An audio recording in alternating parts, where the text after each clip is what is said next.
पिछले 3 दिन में बहुत ज़्यादा नुकसान प्रदेश के विभिन्न क्षेत्रों के अंदर हुआ है। जिस तरीके से आपने भी सभी प्रदेशवासियों ने सोशल मीडिया में देखा है कि करीबन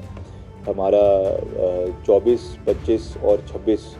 अगस्त को भारी मूसलाधार बारिश की वजह से बहुत से इलाकों में सड़कें जो है क्षतिग्रस्त हुई हैं। आपके ब्रिजेस कई जगहों पे क्षतिग्रस्त हुए हैं और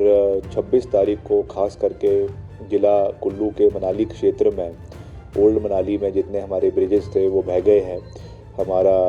पतलीकुल इलाके में जो ब्रिज है उसका अबटमेंट्स बह गए हैं और साथ ही साथ जो हमारा पौंग डैम है उसका जो पानी का स्तर बढ़ने की वजह से वहाँ पर भी काफ़ी नुकसान सड़कों को ज़िला कांगड़ा के अंदर हुआ है। कुल मिलाकर अगर हम बात करें तो इस मानसून में करीबन 1400 करोड़ का नुकसान प्रदेश को हुआ है और पिछले 3 दिन में ही अनुमानित है कि करीबन 550 करोड़ का नुकसान लोक निर्माण विभाग को हुआ है। हमारी करीबन 1060 सड़कें प्रदेश के अंदर 1060 सड़कें करीबन प्रदेश के अंदर बंद है, जिनको हम लगातार खोलने का प्रयास कर रहे हैं। उसमें हमने अपनी पूरी मशीन्स, जेसीबी मशीन्स है, टिपर्स है, पोकलेन मशीन्स है, चाहे वो डिपार्टमेंट की है चाहे जो हायर करके है,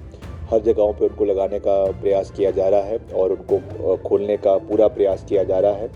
हम लगातार जो हमारे चीफ इंजीनियर्स हैं, हमारे एससीज हैं, हमारे एग्जीक्यूटिव इंजीनियर्स हैं और ख़ास करके जो दुर्गम क्षेत्र है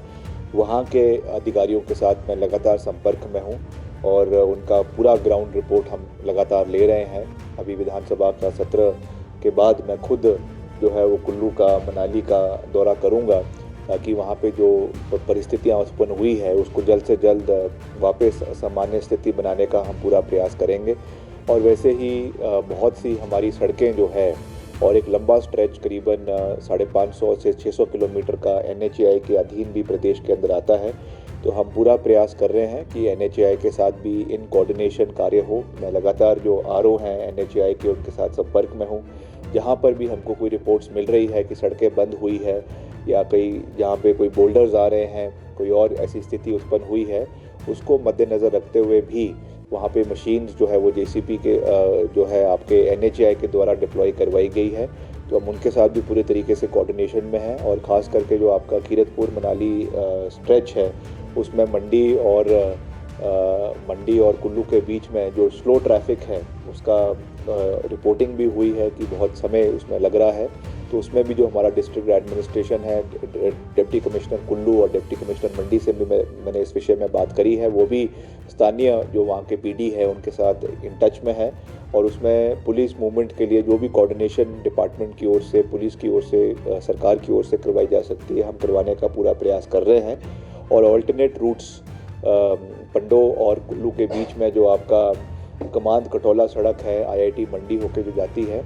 जो बजौरा निकलती है, और वैसे ही जो चैल चौक पंडो सड़क है उसको भी हमने मजबूत करने का प्रयास किया जा रहा है ताकि ऑल्टरनेटिव रूट से भी ट्रैफिक को अवरुद्ध करवाया जा सके। मैं मानता हूँ इस बात को कि स्थिति जो है चिंतनीय है। आज का दिन हमारे लिए तभी थोड़ा सुखदायी रहा। आज इतना नुकसान प्रदेश के अंदर नहीं हुआ है कंपैरेटिवली, मगर ये स्थिति पूरे देश में ही है लगभग अगर आप देखें। और ख़ास करके जो उत्तर भारत के जितने राज्य हैं, पहाड़ी राज्य हैं, चाहे जम्मू कश्मीर है, चाहे उत्तराखंड है, चाहे हिमाचल है, वहाँ पर ये चीज़ें हमको देखने को मिल रही है। तो इसमें हमें लॉन्ग टर्म भी सोचने की आवश्यकता है। जिस तरीके से जो है पहाड़ों की कटिंग हो रही है, जिस तरीके से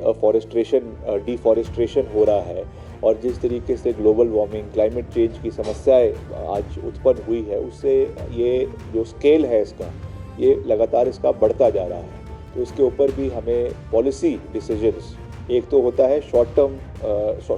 डिसीजंस जो हमारी स्थिति को सामान्य करने के लिए होती है, एक है पॉलिसी लॉन्ग टर्म डिसीजंस जो सरकार को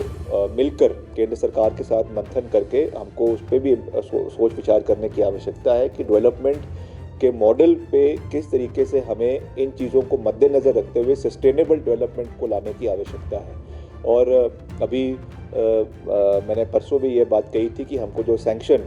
आपका ढली से जो है सैंज रामपुर तक मिला है 4 लेन का, उसमें हमने इस सस्टेनेबल डेवलपमेंट को लाने का प्रयास किया है। उसमें खास रूप से मैंने निवेदन गडकरी साहब से किया है, और अभी जो हमारा उसमें डीपीआर की कंसल्टेंसी है उसमें भी मैंने कंसल्टेंट से भी हम ये बात कहेंगे कि इसमें मैक्सिमम टनल्स बननी चाहिए, मैक्सिमम जो है पहाड़ों का कटान नहीं होना चाहिए, मैक्सिमम पेड़ों का कटान नहीं होना चाहिए। जहाँ जहाँ पर बहुत ज़्यादा आवश्यक है वहाँ पर उस पर निश्चित तौर से विचार किया जा सकता है, मगर मैक्सिमम टनल्स का उपयोग प्रदेश के अंदर होना चाहिए। ये ज़रूर महंगी ज़रूर होता है, मगर इन द लॉन्ग रन अगर हम देखें तो कॉस्ट इफेक्टिव भी है और इससे कम से कम जो है डैमेज पर्यावरण को होता है। तो इस दृष्टि से हम इस पे कार्य करना शुरू करेंगे और प्रदेश में भी लोक निर्माण विभाग के माध्यम से भी जो कार्य हो रहे हैं उसमें भी कम से कम इन्वायरमेंटल डैमेज हो, कम से कम पेड़ों का कटान हो, उस दृष्टि से भी हम एक नई पॉलिसी लोक निर्माण विभाग के अंदर लाने का प्रयास करेंगे।